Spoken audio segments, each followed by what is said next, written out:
Queridos irmãos e irmãs, vamos entrar na liturgia da solenidade de Pentecostes.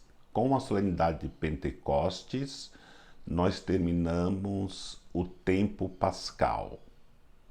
A liturgia da palavra nos apresenta os seguintes textos para reflexão. Com primeira leitura do livro do Atos dos Apóstolos, capítulo 2, versículos de 1 a 11.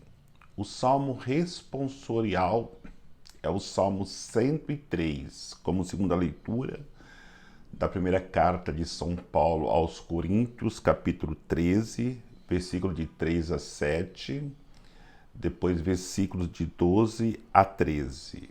O Evangelho de São João, capítulo 20, versículo de 19 a 23. A festa solene de Pentecostes, como a festa da Páscoa, elas vêm do Antigo Testamento, quando o povo saiu do Egito. Deus pediu que eles celebrassem a Páscoa para lembrar que eles foram libertos da escravidão, passaram da morte para a vida. A festa de Pentecostes está ligada ao tempo de plantação e colheita. Deus disse que iria introduzir este povo numa terra que emana leite e mel. E quando esse povo chegou, tomou posse da terra prometida, tudo o que plantava dava. Por isso, uma terra que emana leite e mel.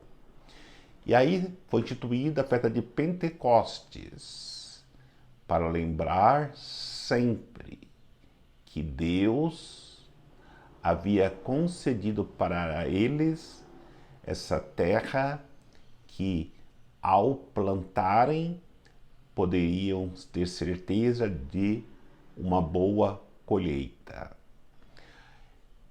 E hoje a liturgia narra que essa festa de Pentecostes era celebrada pelo povo de Israel até o tempo de Jesus. E o povo tinha subido a Jerusalém para celebrar em gratidão a Deus a festa de Pentecostes. Por isso que São Lucas, na primeira leitura, diz que havia muitos povos em Jerusalém. Os partos, os elamitas, o que habitava a Capadócia, a Síria, a Frígia, a Panfilha, todos tinham subido para Jerusalém para celebrar essa festa de Pentecostes, que já era uma tradição religiosa do povo de Israel. E é nesse dia que Deus escolhe para enviar o Espírito Santo. Por isso, festa de Pentecostes. Mas é importante nós refletirmos na catequese que a liturgia da palavra nos apresenta hoje, mesmo porque nós não podemos refletir na liturgia da palavra de hoje com um pensamento histórico, mas sim catequético, porque a intenção da liturgia de hoje é nos catequizar sobre Pentecostes. Por quê? Se nós formos ver ou refletirmos essa liturgia em uma perspectiva histórica, vamos achar que há uma contradição, porque São Lucas, no Atos dos Apóstolos, diz que 50 dias depois, Deus soprou sobre os seus discípulos junto com Maria no cenáculo e eles receberam ali o Espírito Santo.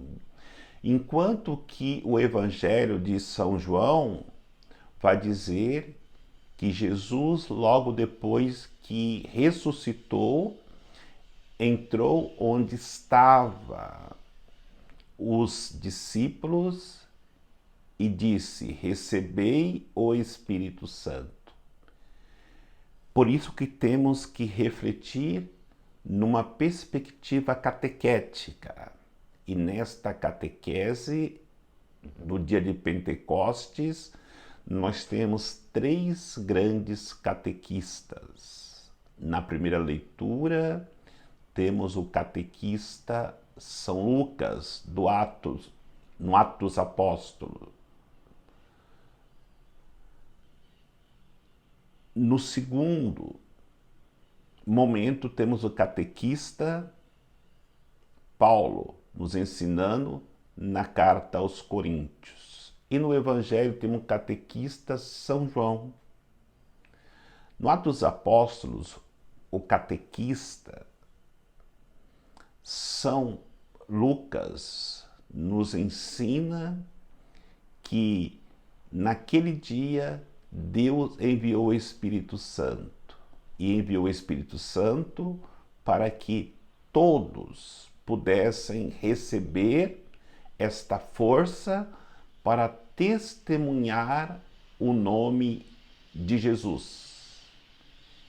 E a catequese que ele nos apresenta nos ensina que a vontade de Deus é que todos mudem de vida. Estavam todos reunidos no mesmo lugar. De repente, veio como uma língua de fogo o Espírito Santo e repousou sobre cada um. E a nossa igreja, como mãe amorosa, todo ano nos dá a graça de podermos celebrar a solenidade para que esse Espírito venha sobre nós e renove e restaure as nossas vidas, para que tenhamos forças de vencermos as dificuldades, iluminados pelo Espírito Santo, nos tornarmos cada vez mais santificados no seu amor. Agora, na catequese de São Paulo, na carta aos Coríntios, quando ele fala dos membros, ele não quer nos dar uma aula de anatomia, mas a intenção é nos ensinarmos a importância de cada membro na igreja. Então ele faz uma comparação do corpo humano, onde coloca que todos os membros são importantes para o corpo. Na hora que um membro sofre, padece, todos os membros sofrem juntos. E aí entendamos, no corpo, qual membro é mais importante? O olho ou o ouvido? O cabelo ou a unha? Os pés ou as mãos? Dentro desta catequese de São Paulo, nós precisamos termos claro, todos os membros têm a mesma importância. E aí podemos refletir, quem é mais importante na igreja? Quem prega ou quem limpa a igreja? Quem dá catequese ou quem canta? Quem é da renovação carismática ou quem é do apostolado da oração? Quem é do caminho catecumenal ou para quem é da pastoral da saúde?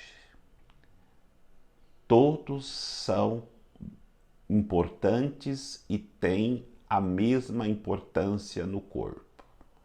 Se um destes membros faltarem, todo o corpo vai sofrer, que é a igreja. Exatamente esta é a catequese que São Paulo nos apresenta para entendermos. Por mais simples que seja o trabalho que nós fazemos para a igreja, tem a mesma importância do trabalho que é feito pela pessoa que se apresenta como mais importante na igreja. E aí precisamos do Espírito Santo, porque senão a pessoa que limpa o chão da igreja pode se orgulhar por se achar uma pessoa muito humilde. Só o Espírito Santo nos dá o discernimento para entendermos que o trabalho que nós fazemos é para a glória de Deus. E por outro lado também pode cair no mesmo erro. A pessoa que canta, que dá palestra, pode se orgulhar de se achar que é o maior, que é o melhor da igreja, daquela comunidade. Então, tanto de um lado como do outro, é necessário o equilíbrio para nos sentirmos do corpo e no corpo nós servimos a cabeça, que é Jesus Cristo. E no Evangelho nós encontramos esta reflexão onde Jesus entra na sala onde estão os discípulos trancados e com medo, porque eles estavam apavorados, porque não queriam ser crucificados como foi crucificado o seu mestre. E é ali que Jesus entra e diz: a paz esteja convosco.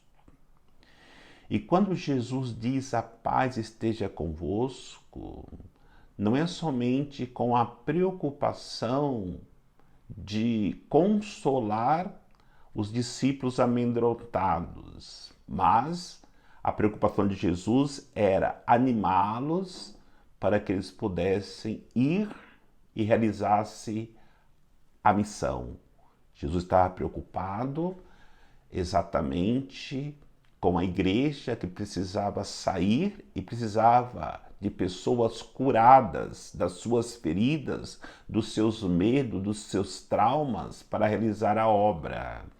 Porque os discípulos trancados estavam magoados, estavam feridos, porque havia morrido aquele que era o provedor do alimento, da cura, do ensinamento como mestre que eles tanto precisavam. E eles tiveram que abrir as portas depois que Jesus entrou, mesmo com ela fechada, mas não só a porta onde estavam no cenáculo, mas a porta dos seus corações, para que Jesus pudesse entrar ali e enviá-los para a grande missão que eles tinham que realizar. E foi aí que Jesus também soprou sobre eles o Espírito Santo e disse: recebei o Espírito Santo. E na hora que eles recebem o Espírito Santo, recebe os dons infusos, para que eles pudessem viver a santidade. Os 7 dons infusos são para que nós possamos viver a santidade de vida. Eles recebem os carismas, os vários carismas de pregar a palavra de Deus, de curar, de fazer milagres. Os carismas são para que eles possam ajudar no serviço da comunidade. E também recebem os frutos do Espírito Santo quando Jesus sopra sobre eles o Espírito Santo. Os frutos do Espírito Santo é para boa convivência dentro da comunidade. A paciência, a bondade, a fidelidade, a caridade. Esses são os frutos que São Paulo elenca na carta aos Gálatas para que nós possamos viver esta comunhão como irmãos dentro da comunidade. E por fim, ele sopra sobre eles a graça de perdoar. A quem perdoares os pecados, serão perdoados. A quem retiverdes os pecados, serão retidos. Lembrando a eles que eles precisavam perdoar aqueles que tinham matado Jesus, porque o perdão é uma via de ida e volta. Eu só posso voltar se eu for. Então, eu vou perdoando e volto recebendo perdão, para que eu possa, sim, testemunhar Jesus e experimentar cada dia em minha vida um renovar de Pentecostes e, assim cheio do Espírito Santo, poder testemunhar Jesus, que de fato ressuscitou para nos dar a vida eterna. Que o Senhor nos abençoe, em nome do Pai, do Filho e do Espírito Santo. Amém.